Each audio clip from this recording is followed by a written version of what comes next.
Hello, I'm Jake Lloyd and welcome to How to Build Community, a podcast and a radio show brought to you by Aruka Network. A famous preacher from Scotland once said that only a demanding common task builds community. Now, there can't be many tasks more demanding or more common than climate change, and in this episode I'm speaking with one of the world's leading environmental campaigners about the challenges of climate change, the importance of building community, and how to become what he calls a spiritual activist. Do what you are doing because it is the right thing. Do what you are doing out of integrity. And whether it succeeds or fails is a lesser question. What happens is that when you do that, you start to draw spiritual help to you. And sometimes things succeed in ways you would never have expected. But don't let that be the objective. Let the objective to be faithful to the truth of life. That's the voice of Alastair McIntosh. As well as being an environmental campaigner, he is a Quaker, a lecturer, a community builder, and today's a big thrill for me because he also happens to be one of my favourite writers. Alastair is from the Western Isles of Scotland. In the 1990s, on the tiny Isle of Eigg, Alastair became a pioneer of land reform when he helped lead a community campaign to purchase the island from a landowner who held a great deal of power over the community on Eigg. This lengthy but ultimately successful campaign set in motion a similar process all over Scotland of communities taking control of their own land, determining their own future, and often also becoming a more environmentally responsible community in the process. Several years later, on the nearby Isle of Harris, Alastair helps negotiate the withdrawal of the world's biggest cement company from a devastating super quarry plan on the island. This plan would have drastically altered both the landscape of the island and the community as well. Alastair wrote about both of these experiences in a book called Soil and Soul, and then in a later book called Spiritual Activism, which he co-authored with Matt Carmichael.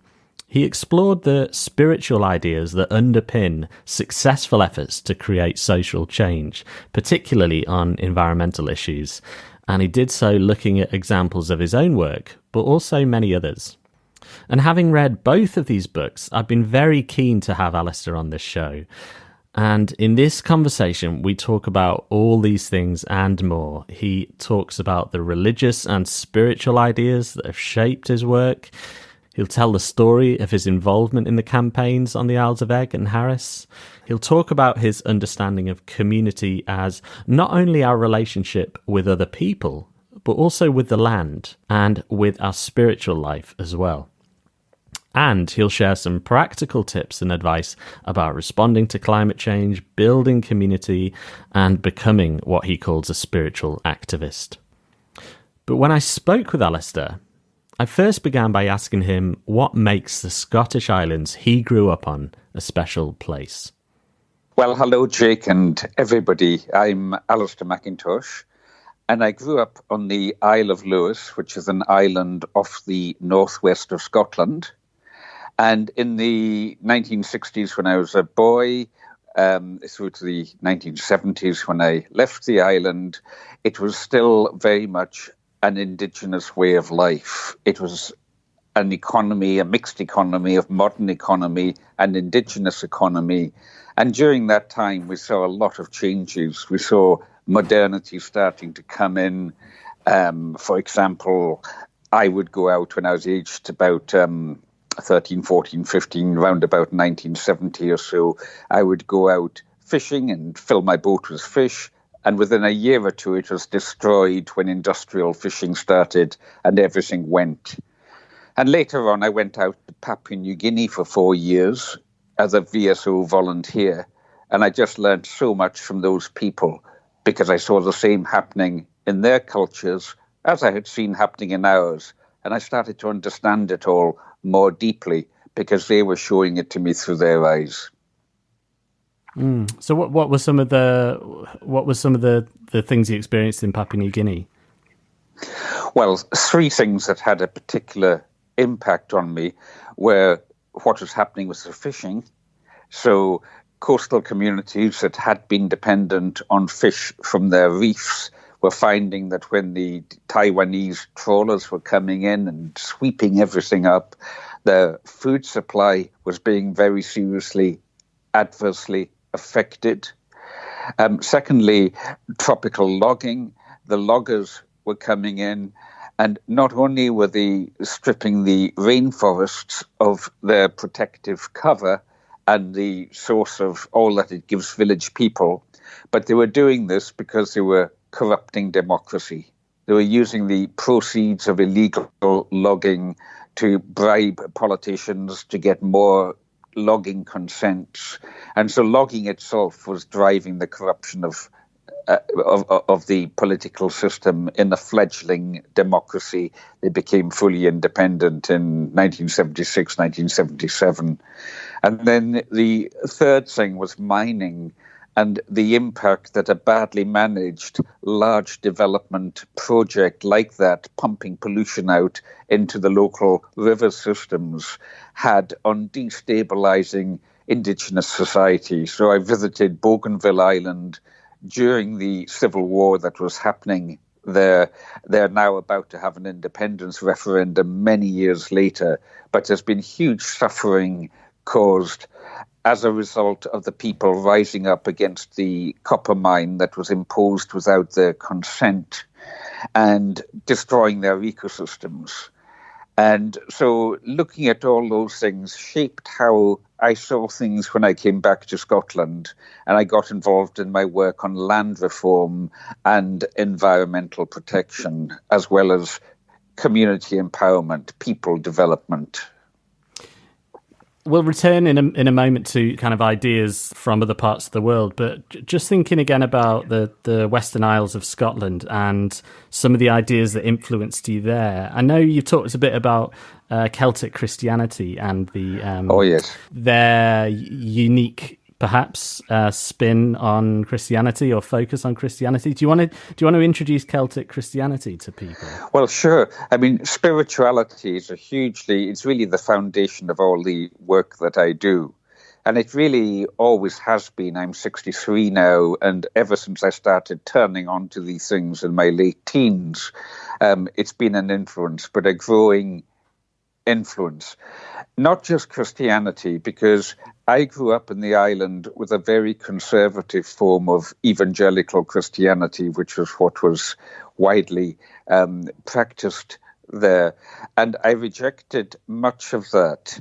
I became, in my teenage years, agnostic, meaning I took no position. I didn't know whether there was a God or spiritual reality or not. I rejected that, but then I encountered the Hindu scriptures and the Taoist scriptures of the Far East, the Sufi teachings of mystical Islam. I encountered all of that. And these things just shed a completely different light on it for me.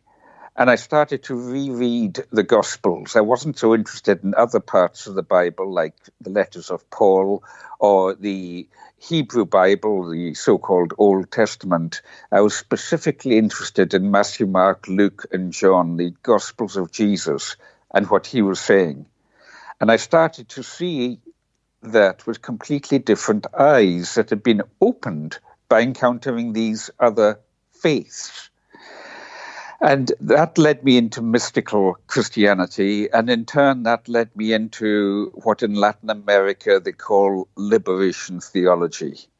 Liberation theology, the liberation of theology itself, whether Christian or Hindu or Buddhist or Islamic, the liberation of theology from the knots in which it gets tied in human hands, so that it can liberate human beings at multiple levels, at the social level, the psychological level, the spiritual level. Gustavo Gutierrez of Peru, who really set liberation theology going, he talks about those three levels of liberation, that this is about the preferential option, God's preferential option for the poor, God's bias for the poor, and the poor are the poor economically, but also the poor of spirit. Blessed are the poor, but also blessed are the poor in spirit. It's both the outward and inner poverty that is a concern here.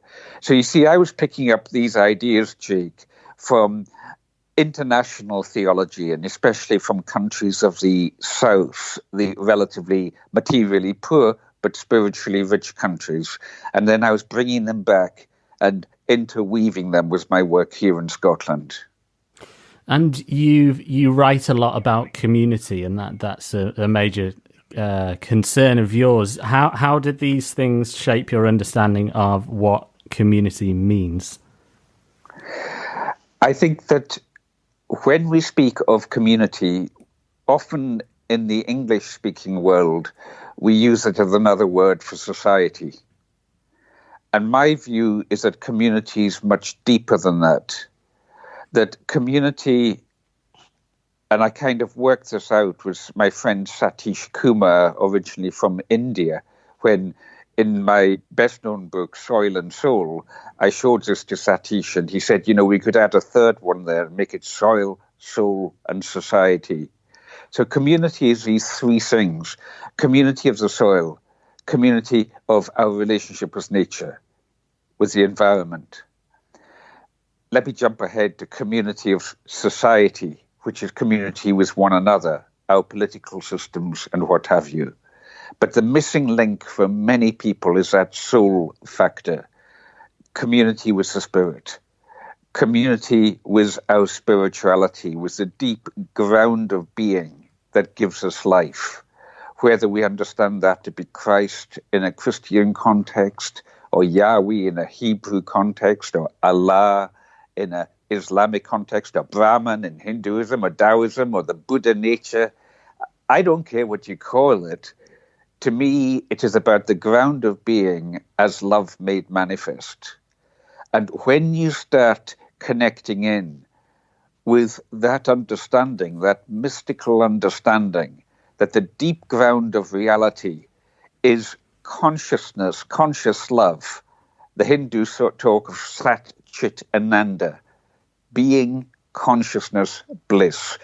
When you become aware that being held in consciousness is the bliss of cosmic love, then it's kind of like no matter what you face, you find meaning, and if not optimism, you certainly find spiritual hope. Do you just want to, people talk quite a bit between the difference between optimism and hope. Do you just want to explain what that difference is to you? Well, the two words in English, hope and optimism, mean virtually the same thing if you look up dictionary definitions. So when I see something like that, I sometimes make my own distinction. And I see that in my writing, when I speak of optimism, I'm going to use that word for optimism in an outward sense, in the hope that poverty is going to get better, or the war is going to stop, or climate change will be resolved. When I use hope, I use it in the sense that spiritual teachers would use it, in which hope, if you've got cancer or something like that, in a spiritual sense, is not optimism that you're going to get a miracle cure. Hope is an understanding that if we trust to life, deeper levels of life will break through, that go beyond even death, even suffering and death, that life will start to unfold deeper and deeper layers of meaning if we trust to that spiritual inwardness, interiority of life. And so the hope I'm talking about is intimately tied in with faith, but not blind faith, not faith as a set of beliefs that you have to believe in to belong to a particular religion or whatever, but rather faith simply to keep on walking. Every next step, just walk on in your life.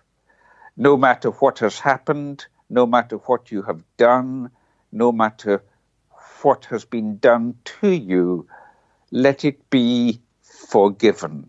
This is one of the great insights of the Christian tradition, the understanding of forgiveness, because that frees you to take the next step. And that journey is more than just your outer life. It's more than just whether you're going to get a job or get rich or have a happy set of relationships or whatever. That journey is so much deeper than that. That journey is walking deeper and deeper into what I call the God space, into the Buddha nature, into Allah, into the cosmic Christ, who sustains the whole world in his hands. This sense of reality, this sense of the cosmos being, profoundly cosmic. It's about stars and planets and the earth and so on. But also, and this is where the Abrahamic religions bring a particular richness. You find it also in Hinduism. It's also deeply personal. The love that we are talking about is a very flesh and blood love, but at deeper levels than we are mostly conscious of it. And that is where things like contemplative prayer, meditation, other spiritual exercises like that help to open our hearts to realize that which is. You're leading me on to my next question, and so far I've just been primarily asking you to define some of the terms you use, and so the last one is: do you want to define what you mean by spiritual activism? You've written a book with this title, or co-written a book with this title. Firstly, is it a term that you created? Well, it's an interesting question, that, because I started, first of all, the book Spiritual Activism, Leadership as Service from Green Books is co-authored by my friend Matt Carmichael, who is a younger climate change activist from Leeds. And basically, Matt took my teaching notes, because I've taught spiritual activism at university master's level for many years. He took my teaching notes and gave them a rework to open them up more to a younger generation of activists. So that's how the book is co-authored, along with some of Matt's own ideas woven through it. But when I first started using the term spiritual activism back in the 1990s and building it into my teaching, I wasn't aware of other people using it at that time. I've since come across other people using it. It's now quite widely used. And I noticed that it has come up particularly from Jewish thinkers especially in America. Rabbi Abraham Weiss, W-E-I-S-S, I think his name is, Claudia Horowitz, both writing books about spiritual activism, or the spiritual activist. And so I realized that basically what was happening is that the time for this was ripe. And probably in a number of different places in the world, we were all coming up with similar ideas. People like Thich Nhat Hanh and Sulak Sivaraska in Thailand, or Siam, as Sulak prefers to call it, they were coming up with terms like engaged Buddhism. You had liberation theology in Latin America. It's all much the same kind of stuff. Now, the way that I understand it is that to be an activist is to be somebody who is active in life for social, environmental, and perhaps religious change, those three main areas. You are actively engaged. You are somebody who is doing something instead of just having things done to you. That's my understanding of what it is to be an activist. And most activists think of that as engagement at the political level, the social level, the community level, the technological level, all of these practical ways of acting outwardly. But what I've observed is that a lot of activists, if they are not inwardly resourced, start to either burn out or sell out. Look at any book on activism, including our own book, and we have major sections on burnout. And behind that is sellout, because once you've burnt out, you tend to sell out. and just give up and go and work for the corporation or whatever it might be. Lose your critical edge. And so the question that I was addressing was, what resources have we got that can help us to sustain our activism in the long term, especially when most of what we do is going to end in failure? And I've been very influenced by the Bhagavad Gita from Hinduism on that, because the Gita is basically saying, do what you are called to do in life. Follow your dharma. Follow the opening of the way of God, which is how I would define the dharma. Jesus says the same thing. I am the way, the truth, and the life.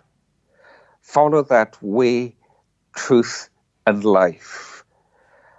And don't be influenced by whether what you are doing is likely to succeed or fail. Do what you are doing because it is the right thing.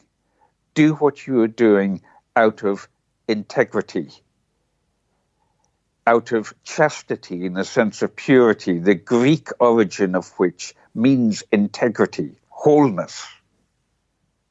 And whether it succeeds or fails is a lesser question. What happens is that when you do that, you start to draw spiritual help to you.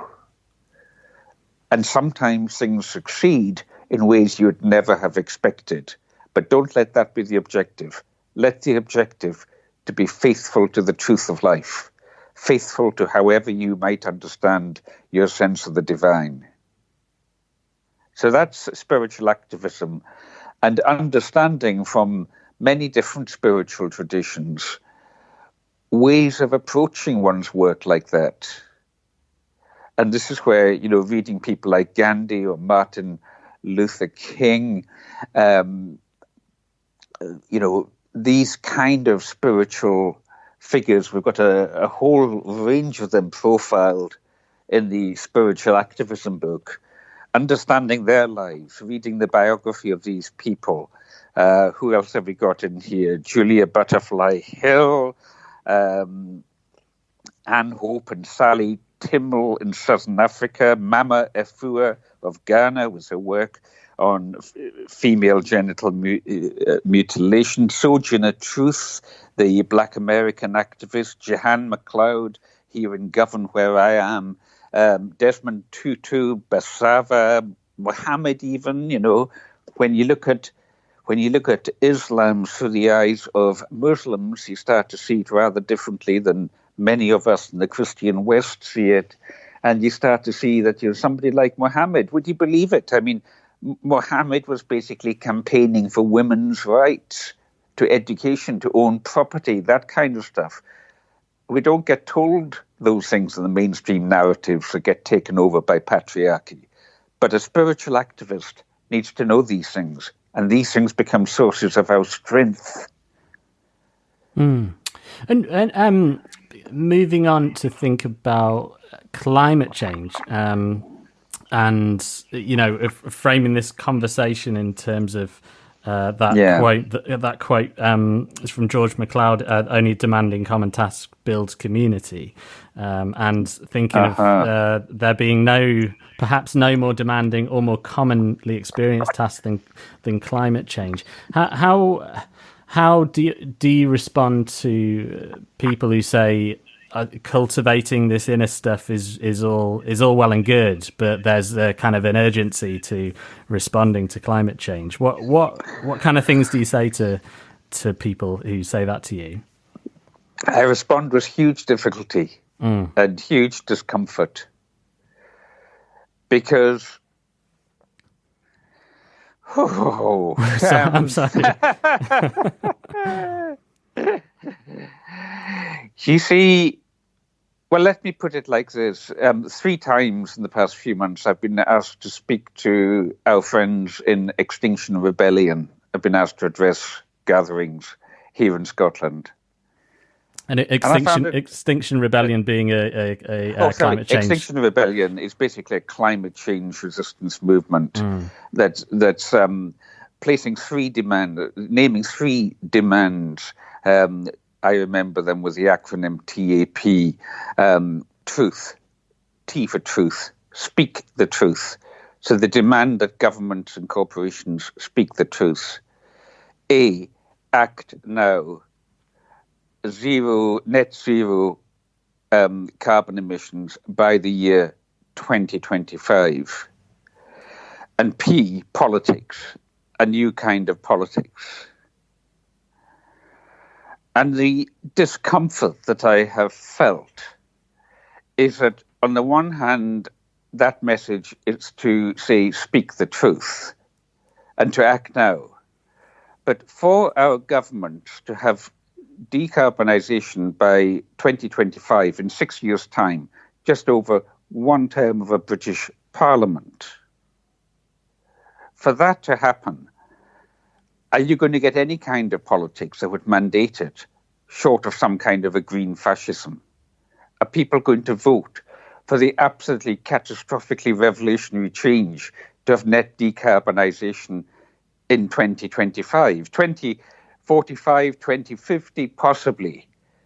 But can we really do it that quickly? I don't think so. I've seen no ground plan for how that can be done. Now, I say these things to the Green Movement and to our friends in Extinction Rebellion, and I can feel their disappointment. Like, they invited me to come along and speak because I've written about climate change, and they were hoping I would come up with answers for how it can all be fixed.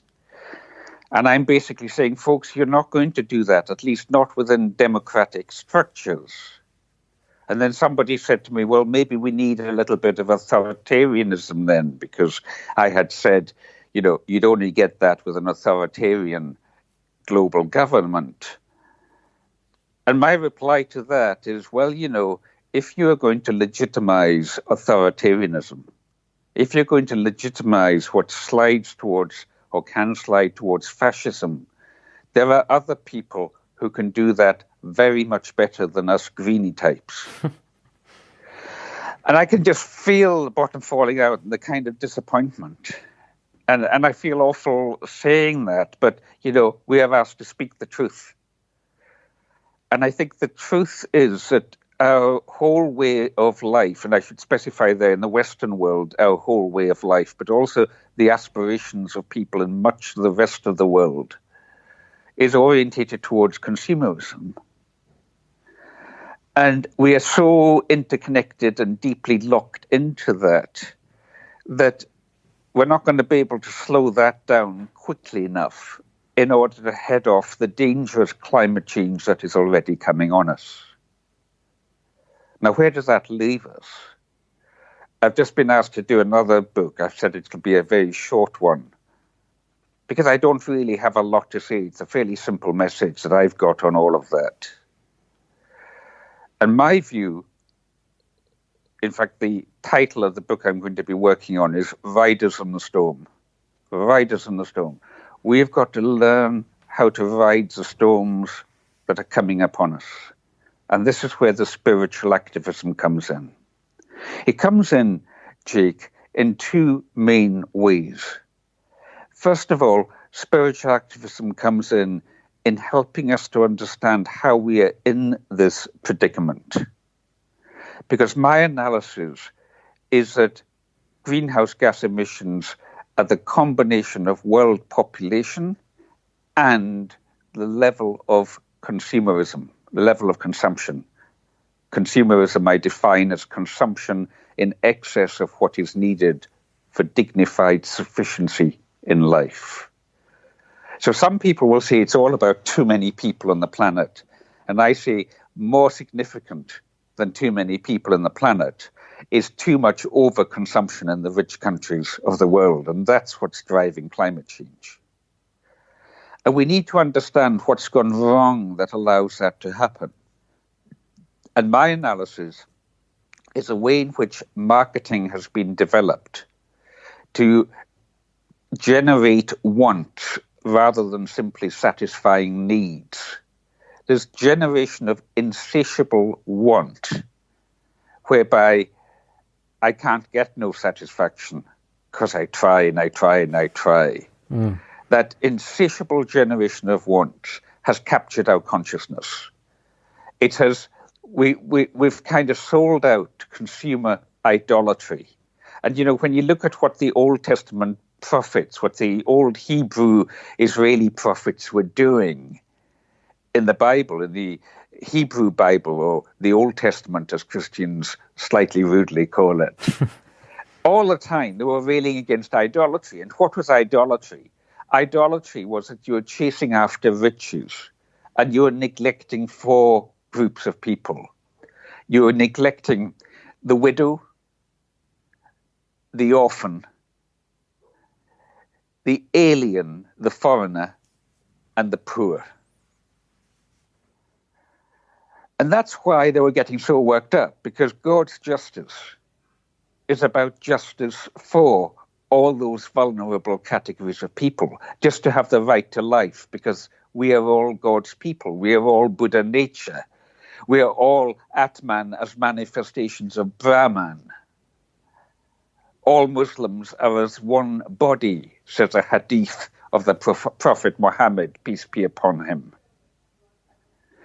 So the first stage in spiritual activism is diagnosing the issues, that basically we have succumbed to a form of collective idolatry in this high level of consumerism. And then the second stage is, what do you do about it? Because you see, unless we tackle what has gone wrong inside our minds, inside our psyches, inside our souls, unless we tackle that, no amount of technical or economic or political measures to tackle climate change are going to work, because we're all going to just want to carry on consuming more and more stuff. And like we already see happening, carbon dioxide levels are still going steadily up and up in spite of the measures being taken to quell them. So that's when we then get on to consciousness. That's when we then get on to saying there's got to be a revolution in consciousness that changes our values as people, which is what the prophets of all of the great religions based upon love have always been saying. And then you'll turn around and you will rightly say, well, that's been tried for thousands of years now, and, we're still in the mess where we are. And all I can say is, well, we've never been in such a big mess as we are now, in terms of climate change being such a global phenomenon. We've never been in a position where we could communicate across the world and across cultures like we can now. We've got to shift. We had the atomic revolution, and as Teilhard de Chardin says, we have captured the power of the atom. Now we need to bring about that atomic transformation within ourselves. Now, again, I said earlier that in spiritual activism, you do what you are called to do because it is right. It is following the path of Dharma, the way of Christ, however you want to call it. You do not necessarily because it is going to succeed, but because it is the right thing to do. And so when I look at climate change, Jake, I don't have many grounds for optimism that we're going to sort things out quickly enough to stop very serious climate change and much suffering on Earth. But I do have hope that through this journey, if we do it with our eyes and hearts open, we can start to deepen in our humanity. We can start to deepen consciousness on Earth. And if these times have any meaning, I think that deepening of consciousness, progressively deeper and deeper, walking into the love of nothing less than God, however you want to call the divine, that is what I see as the meaning of the times we are in.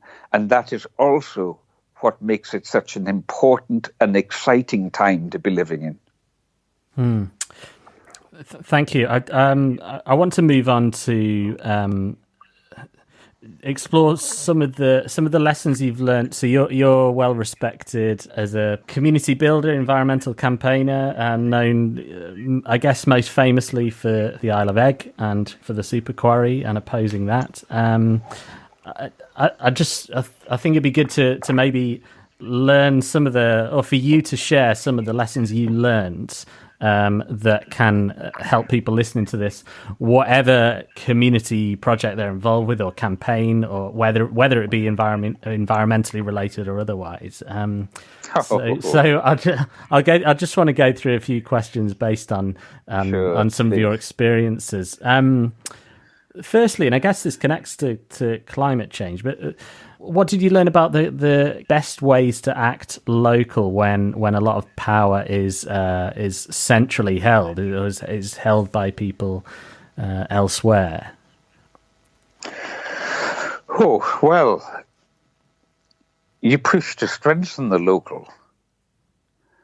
You know, here in Scotland, this is why people like me would like to see us independent, so that we can deepen our own policy and locus for action on these types of issues. The local is very important. And if you look at many spiritual activists, Gandhi would be a good case in point. They've recognized the same, that people need to be more in control of their own lives. And they need to be able to take decisions at a local level. So that would be one step. In very practical terms, you know, if you look at the house I'm living in here in the city of Glasgow, we've got solar panels on the roof. And during the daytime, we use a lot of that energy for an air-to-air heat pump system, which blows warm air into our house. Now, the result of that is that we've cut our domestic carbon footprint from 5.4 tons of carbon dioxide emissions a year down to 1.9 tons, a 64% reduction. We've been doing that for 7 years now. So these are the kind of very local things that, with the right kind of supportive government policies in place, like the ones that made it easy to install solar panels, that government program has now been terminated. But when it was running, with those kind of policies in place, you can take very practical steps for change. But then the question is, how do you share that? How do you spread that? And so the importance of being connected in socially, locally. Varen, my wife, and I, we are living in Govan, the area of Glasgow where we're living, which is quite a low-income area of Glasgow. We're living here because we were asked to come here by local people involved in setting up a local charitable organisation called the Galgale Trust. And it's enough to say that it's involved with issues of poverty and local empowerment. But we're involved in that. There's a community meal every week. Sometimes we'll make a dish and take it down and share it, have a meal together. If I've got interesting visitors, I'll take them down to share a few words. You make community in these ways. You invite people into your home, or you book a hall and have a meeting about something. You create spaces of togetherness. And you create, in a spiritual sense, what the American Quaker Parker Palmer speaks of as spaces that are hospitable to the soul. Spaces where people are invited to come to share of themselves from a level that is spiritual, even if they might not be outwardly religious.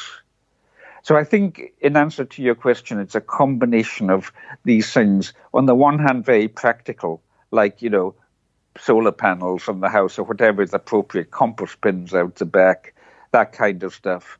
And on the other hand, very social, of holding spaces where people can safely be. And on another hand, if I can have three hands, doing that from a spiritual grounding. You've got, again, there the soil, soul, society type of thing. You know, the environment, the practical things you can do in the environment, the soul, hospitable to the soul, society, creating spaces of togetherness. That's what we do here. And that basically takes up all the free time that we have got. It's as much as we're able to do. And that would be my answer to your question about what can you do locally. And it's helped a lot if you've got a local political system that is supportive of that. that fund things like that and so on. If you haven't got that, then sometimes you have to work on the political system. So I'm not averse to getting involved in politics, but I do tend to avoid party politics because the kind of approach I'm coming from needs to try and work across different political parties as much as possible. It's not always possible, but as much as possible, I try to do that. I'd like to come back to that and working with people whose ideas you oppose or are contrary to some of the things you're trying to do. But firstly, just thinking about the local and its connections to national, international, global. So the campaign of which you were a key part on the Isle of Egg, that kind of captured the imagination of people around the world. And I just wonder why you think that was. Was it the fact that it was an inspiring story? Was it a bit of clever PR on your part, or was it a bit of both? It's all of those things. Just for your listeners who might not know, what happened is that in 1986, I came back from my second 2-year stint in Papua New Guinea. And while there, I had Papua New Guineans saying to me, how come you're not in control of your own land in Scotland? Because half the land in Scotland is owned by fewer than 500 people. And we have huge landowners, which is basically because in the past our land was colonized, but we were never taught that history. So only now we're starting to understand what really happened to bring that about.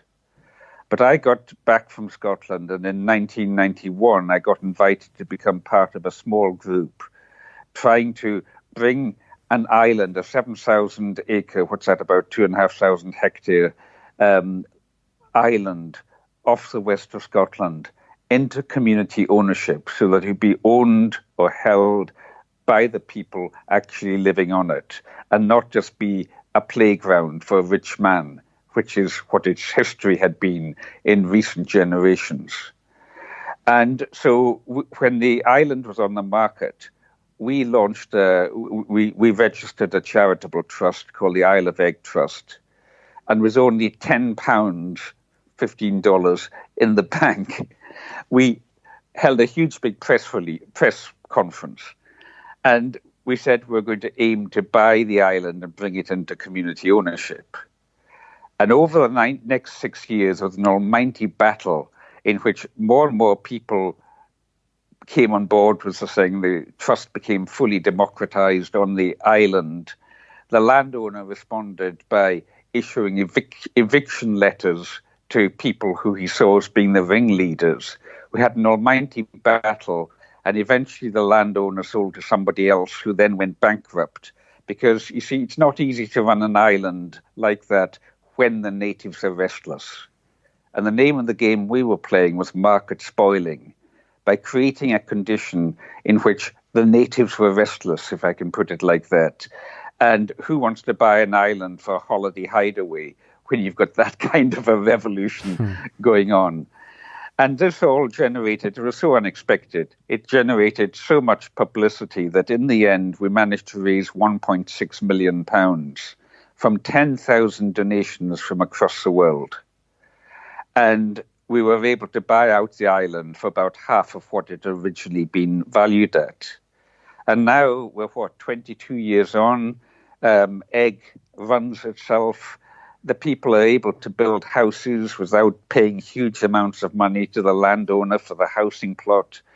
They've set up all kinds of small businesses. They've got their own egg electricity system where 90% of their energy is produced from renewables, and they run their own electricity grid entirely as a community business.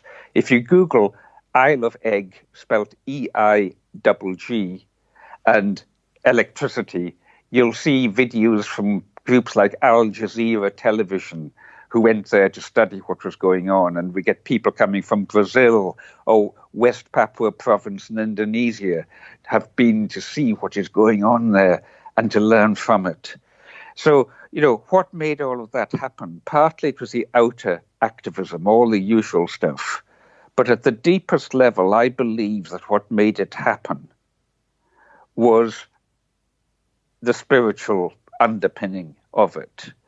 That those of us who set up the original Egg Trust saw this as the kind of work to which we were called, and a kind of work which was about the opening of the Spirit of God, what Christianity would call the Holy Spirit, in these times. And most people looking at that thought that we were crazy, we were bonkers when we would talk about stuff like that, even talking about it fairly low key. But it made huge sense to community tradition bearers, to people in that community who are deeply rooted with the spirituality of the place. You mentioned earlier the Celtic spirituality. Egg is a place where Celtic, the old Scottish, Irish, Welsh, Breton spirituality is still very much present. And we kind of encouraged that. We drew that out. And I'll tell you what, Jake, it gave us the strength to persevere. At times when it just felt so hard and so costly personally that I and others felt like giving up on it. It gave us strength to persevere until others started to come on board. I liken it to, sometimes you've only got a teaspoon with which to dig. You haven't got a shovel or anything like that. You've only got a teaspoon, but you dig out tiny channels from the river, and water starts to flow down those channels. And then other people come in and start digging because they see something is happening.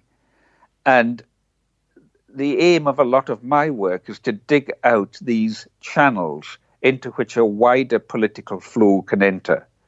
Because the politicians who started off being very skeptical and even laughing at us, when they saw that things were beginning to happen on Egg, then they wanted to be part of the action. So, of course, we then stood back and let them come in and take our seats and, let them take the credit for what happened, because we're not doing it for the credit. We're doing it so that it happens. And the politicians come in and they come in and, announce the formation of a Scottish land fund and stuff like that. And so it all starts happening. But it is that spiritual spark, it is that spiritual light that leads these movements. And that is the level at which spiritual activism works. I think you might have already possibly answered this question, but when you detail this story in your book Soil and Soul, there's a line where you say an early win would have been the worst possible outcome. Do you want to just explain why an early victory in this campaign would have been the worst possible outcome? Well, basically, the owner of Egg was willing to sell to us if we could raise a huge pot of money. And the only way we could possibly have done that would be, if a millionaire had turned up or something like that in response to all the publicity we were generating and giving us some money. But I actually feared that happening because in the early years, between 1991 and 1994, the people on Egg weren't ready to take it on. They were too divided amongst themselves about the issue. It wasn't until the situation with private landlordism got so bad, it got worse and worse, that the full support really, or pretty much full support, came on side with the idea of a community buyout. And only then were they really ready. And so had we succeeded too early, I think it probably wouldn't have worked out very well. There'd have been huge division. We wouldn't have been able to pull in the resources to keep it going. So in a sense, I was thankful for the fact that we had to struggle with it. And it then happened when the time was right. The opening of the way came when the way was ready to open. And you see, at least in terms of how people like myself and Tom Forsyth, or Mary McKinnon, one of the key Indigenous figures on the island, that they were looking at it. Mary McKinnon, who is a key figure in the tiny little Catholic church on the island. When I go to their church services, which are ecumenical, open to people of any denomination, on a Sunday when I'm up there, it's so interesting, and it was so interesting during the campaign, because they would never pray for the success of the campaign.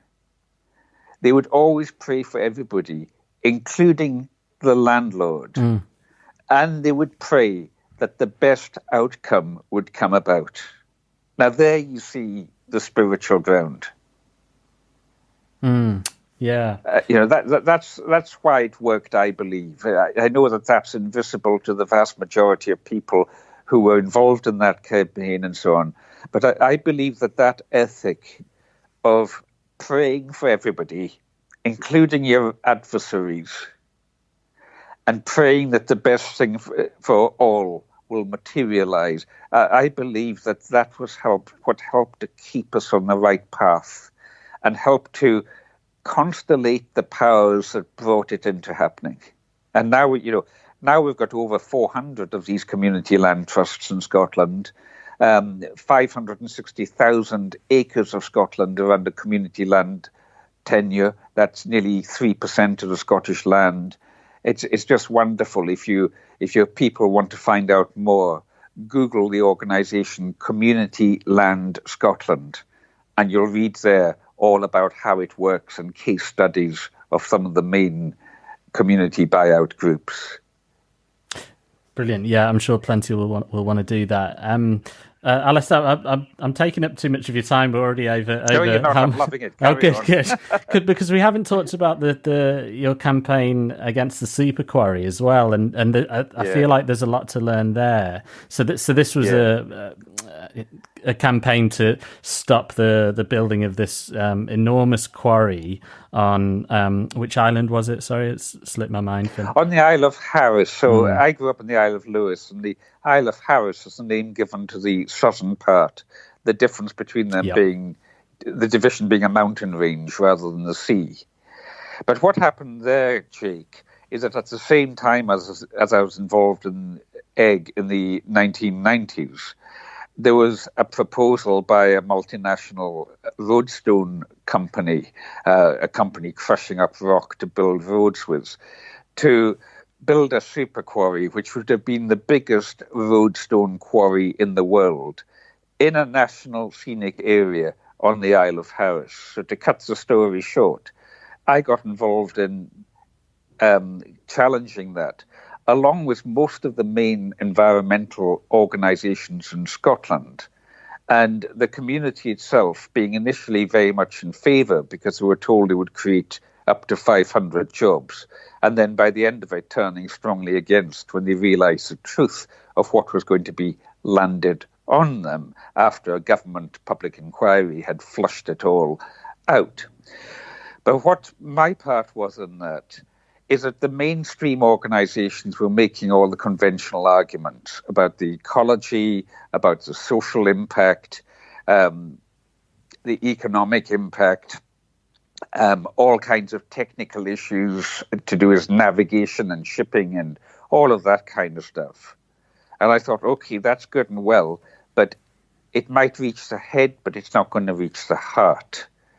And initially, the main thing was to open people's hearts in the local community as to the danger that was facing them. Because I'd seen it all in Bougainville and what impact a huge development had on an indigenous community there. And none of us really had an idea of the sheer scale or corporate impact that the quarry would have had, because it just wasn't in people's experience. So the particular approach that I came at was liberation theology, that the Outer Hebrides of Scotland are very religious in a Protestant sense of Christian religion.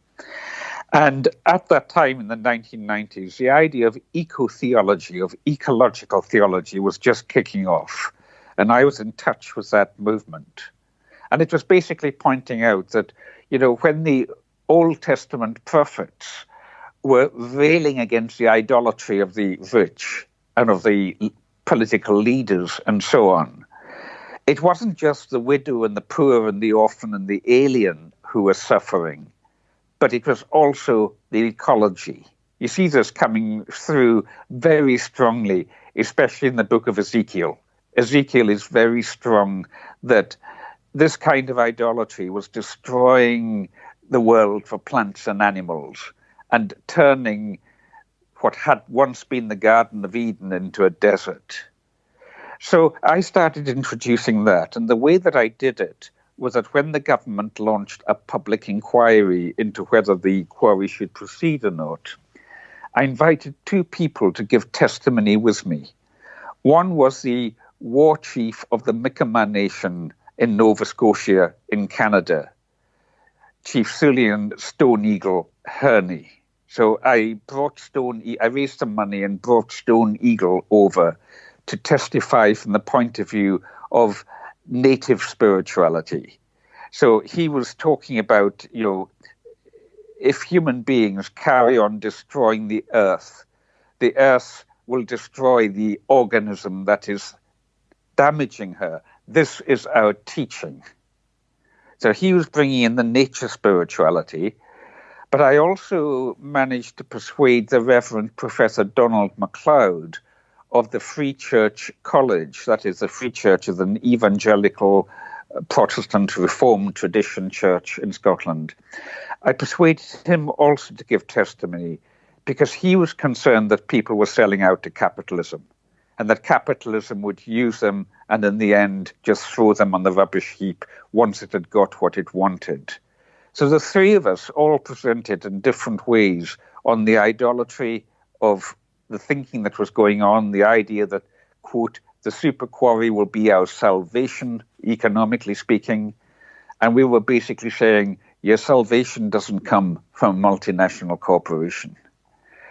And, we succeeded in stopping that. And now, that was, 2004, 2005, that it was finally stopped. The company eventually, it got taken over by a French company, Lafarge, and we managed to persuade them to pull out. And now you go to the Isle of Harris, and there's pretty much full employment. I was booking into a hotel there recently, and I said to a young local woman, how is it here these days? She didn't know who I was. She said, it's wonderful. A lot of the young people are coming back because there's jobs now. And why is that, Jake? It's because they've had a lot of land reform there also. You've now got the North Harris Trust and the West Harris Trust. The greater part of Harris is now in community land tenure. And so they've got all these, micro hydro and small wind turbines and social housing and businesses. And, oh, my goodness, place is becoming a boom town, but it's for an island. But it's of the people. It's for the people. It's in control of the people. It's not dependent on vast multinational companies from outside pushing only one line of business, which is to blast the place apart and ship away 10 million tons of rock a year or whatever it was. It would be good. 60 million tons of rock a year. It was whatever it was, millions of them. Okay. This Native American chief, this evangelical Stone Eagle, you built quite a diverse coalition there. I wonder do you have any tips to share about building coalitions with diverse groups of people? Yeah, I would say, if you're in a hard-pressed situation, look for allies. And look for allies, especially in unexpected places. Because, usually when something wrong or that is not in the interests long-term of a community is being done, those who are doing it want to do it under veil of secrecy. They don't want their names to be known. They don't want it to be visible until it's a fait accompli, until it's done. And by bringing in allies like I did in the way I've described, it really blew it up into the newspapers and on television and what have you, because it was the unexpected. And, people would listen to Stone Eagle talking about the spirit of the Creator manifest in nature. And they would even listen to Professor MacLeod talking about how John Calvin talked about nature as being the beautiful theatre of God's creation. Not the kind of thinking you would normally associate with Calvin, but he said that and was quite strong on that. And so when you had figures like that saying these things, the media would take interest because they knew that it would interest people. To build alliances, put out feelers, ask for help, and see what kind of help might come to you. And don't be alone. They'll Yeah. pick you off if you're alone. They'll pick you off. Have the cameras on you, and because they know that those cameras will quickly turn onto them if they are abusive towards you. But you also kind of learnt to work with people whose ideas you might oppose, and find common ground with enemies, for want of a better word. What's your advice for working with those you oppose? My starting point there is that Jesus said, "Love your enemies." He never said you won't have enemies. He had plenty himself, and they did him in the end. But he said, "Love your enemies." So what does that mean? It means you push your enemy with one hand, but at the same time as you're pushing, at the same time you're saying, "No, we are not going to put up with this. We are going to resist this. We are going to resist what you are trying to do to us." At the same time, you put another hand behind them so that you catch them if they fall. You don't seek to destroy them, you seek to transform them. Now, just two quick examples of that is that after Lafarge, the French company, the biggest, at that time, it was the biggest concrete company in the world. After they pulled out of the super quarry, they came back to me and they said, "Well, Alastair, we agreed with you in the end that this would not have been the right place to build a super quarry, and we pulled out." And I negotiated with them what I called a dignified exit strategy, by which we would treat this as a triumph for corporate ethics, for corporate social responsibility. They said, "That's all very well, Alastair, but you still use quarry products. Even when you ride your bike along the road or the house you're in, you're using quarry products, which we make. So will you join our sustainability stakeholder panel and help us to understand how to do it better?" My goodness. I said, "What? Your greenwash committee?" Greenwash being, when a company tries to act green so it can look good in the media. Yeah. And they said, "No, we're really trying to do the right thing because we realize that there are problems in our industry, but everybody depends on it.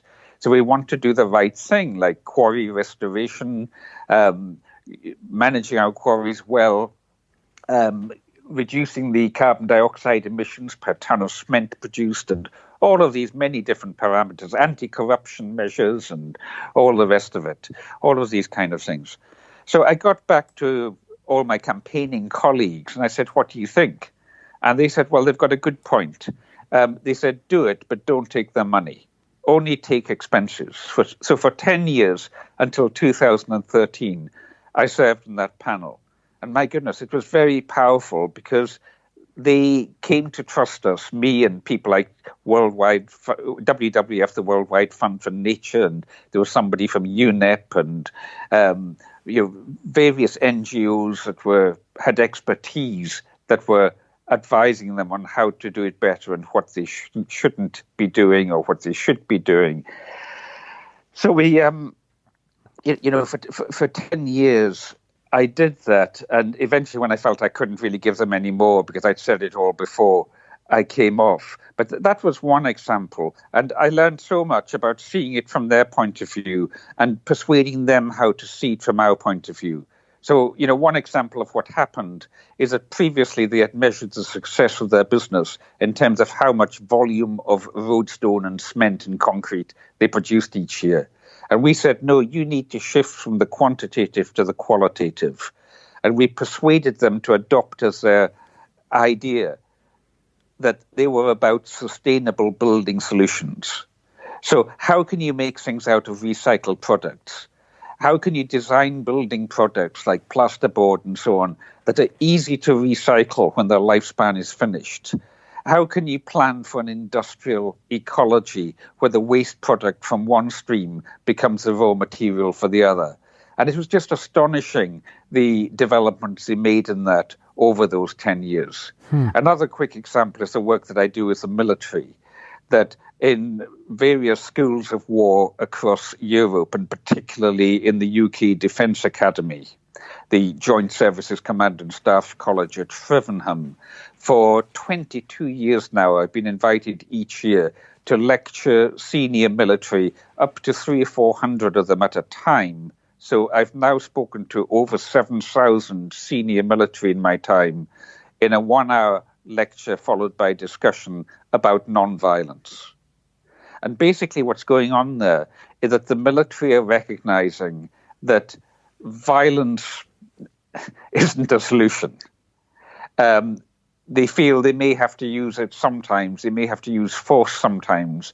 But basically, a lot of these people, a lot of these military, at least in European countries, are thoughtful people who are genuinely concerned about how do you create peace.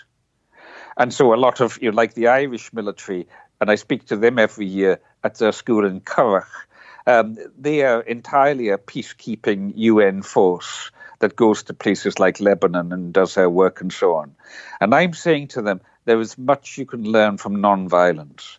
Non-violence is about standing in your spiritual power. That is a different type of authority. It gives you a different kind of command over violent situations. And whereas non-violence isn't likely to be their main thing, at least they give it a listening. And at least they understand what it is that we're doing when we use non-violence, for example, in protesting nuclear submarines at the Faslane nuclear submarine base near here in Glasgow. We're basically saying to them, look, having these weapons of mass destruction is morally corrosive. It subjects you to moral hazard, to use their own terminology. And the reason why we lie down in front of the gates and blockade it periodically and get arrested and all the rest of it, the reason why we do that is to raise awareness. And you know what, Jake? I get some saying to me, you know what? You remind us of the limits. You get in the way, you're a bloody nuisance, but you remind us of the limits. And so it's so interesting to see, certainly at senior military levels, a willingness to listen. And you see, if we go into these things, only presuming that our enemy is our enemy, and not thinking that it's just possible we might be able to turn our enemy to be our friend, if we put that second hand behind them to catch them. If we love our enemies, in the sense of giving our enemy respect, treating them as worthy adversaries, instead of just shouting names at them and dehumanizing them. If we do that, then you create a potential for transformation. If we do not do that, we actually end up dehumanizing ourselves, and we start to take on the likeness of our enemy. Can I just finally ask two quick questions? I know we've hit the hour mark now, but just briefly, and again, I guess you've touched on this now. Do you have any tips for being an opponent to something? Because your message is perhaps negative rather than positive. Do you have tips for maybe framing your message, or what is he trying to do in more positive terms? Oh, goodness. Yes. I mean, if I go back to Lafarge and the Sustainability Stakeholders Panel there between 2003 and 2013, I would say to them, when we would suggest things that they could and should be doing to either reduce the impact of quarries or to put more focus onto sustainable building solutions, I would say two main things to them. I would say to them, first of all, look, if the advice that we are giving you is not going to be in the interests of your long-term profitability, I'm not talking about short-term, but in terms of your long-term profitability, then ignore it, because you will only go under and be eaten up by other competitors. And you could just feel the sigh of relief, because we were recognizing that the reality is that they have to operate in a competitive environment and be answerable to shareholders. And so doing that kind of thing built trust. It showed that we had the interests of them and their work in hand, even though what we were suggesting was challenging. And the second thing I would say to them is that, every year we would have a meeting chaired by the chief executive, who was Bruno Lafont for most of the time that I was involved with Lafarge. And he would pull in all his senior executives from around the world. All the top people in this biggest cement company in the world would be sitting with 10 of us who are on the sustainability panel for a full day discussing issues in challenging depth. And I would say to them, look, ladies and gentlemen, all of you have made it. You've all got to the top of business. You probably all made enough money to retire several times over. But what are you going to tell your grandchildren when you sit them on your knee and your grandchild says, Granddad, Grandmummy, what did you do to make the world a better place? Mm-hmm. And that's the kind of way I would work with them. Mm. With the military, likewise, I say to the military, okay, I'm coming from a very different place of full-on non-violence, because Jesus never taught just war theory. That was Augustine. Jesus taught and practiced full-on non-violence. And I know how challenging that is to them, because many of them are religious people. Many of them are quite disquieted when I point out that truth. But then I kind of understand where they're coming from. And I throw up a picture on these slides of a trench in the First World War, a long winding trench going over the hillside, and the soldiers with their guns popping up at different points. And I say to them, but look, we're all living on a long front. We're doing this work in life on a long front. None of us can see it exactly as the other sees it from their position on that long front. And above all, none of us have got a God's eye view. So do what you are called to do with integrity. And if you can carry on in your integrity doing it, then carry on doing it. That is the message of the Bhagavad Gita, what Krishna said to Arjuna. But if you find you are no longer in your integrity, then look at doing something else. And I just kind of leave it at that. Because if I try pushing or, bullying them, that destroys the whole purpose. That's not non-violence.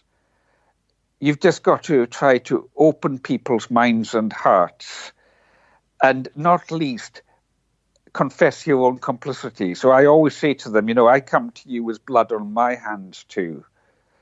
I flew to be here, or drove, or even took a train or whatever to be here.